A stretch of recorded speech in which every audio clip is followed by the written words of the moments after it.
నమస్కారం ప్రజలారా. ఈరోజు అయితే మేమైతే వాటర్ టిన్ అయితే తీసుకున్నాం అనమాట. ఇది దేనికి పనిచేయదు, కింద బద్దలసిపోయింది. దీన్ని అయితే ఉపయోగకరంగా మధ్యాహ్నం అయితే ఎదురు అయితే ఒక మొక్క అయితే వేద్దాం అనుకుంటున్నాం. దానికైతే దీన్ని పైన ట్యాప్ దగ్గర అయితే చిన్న గీత అయితే గీసుకున్నాం. దాన్ని తగ్గట్టు కట్ చేద్దాం అనుకుంటున్నాం. ఈ గులాబీ మొక్కను అయితే ఇందులో వేద్దాం అనుకుంటున్నాం. ఈ గులాబీ మొక్క చూసారు ఎంత రెడ్గా ఉందో. అలాగే దీన్ని కట్ చేయడానికి నేను సుత్తి కొడవలు వేసుకుని చాలాసార్లు ట్రై చేశాను, కానీ బద్దలు అవుతలేదు, అంత షార్ప్ ఉన్నాయి. అలాగే దీన్ని కొయ్యడానికి కూడా చూసాను అనమాట, కొడవలు పెట్టి. అయినా కానీ కట్ అవుతలేదు, అంత స్ట్రాంగ్గా ఉంది. చాలాసేపు ఆర్డర్స్ ఇచ్చాను ఏం చేద్దామని. అంతలోకి ఒక ఐడియా వచ్చింది. మా మమ్మీ దాన్ని హీట్ చేసి కట్ చేద్దాం అన్నారు. కట్ చేయక చిన్న హోల్ పట్టదంతే. మా మమ్మీ క్యాండిల్ తీసుకొని కరిగించడానికి చూసాను అనమాట. అయినా కానీ పని అవ్వలేదు, చాలాసేపు ట్రై చేసాం.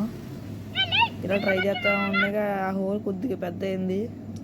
వాటర్ టిన్ ఎంత స్ట్రాంగ్ ఉంటుందో ఇప్పుడు దాకా నాకు తెలియదు అనమాట. మీకు ఏమైనా ఐడియా ఉంటే కొద్దిగా కామెంట్ చేసి చెప్పండి. ఉంటాను మరి, బాయ్.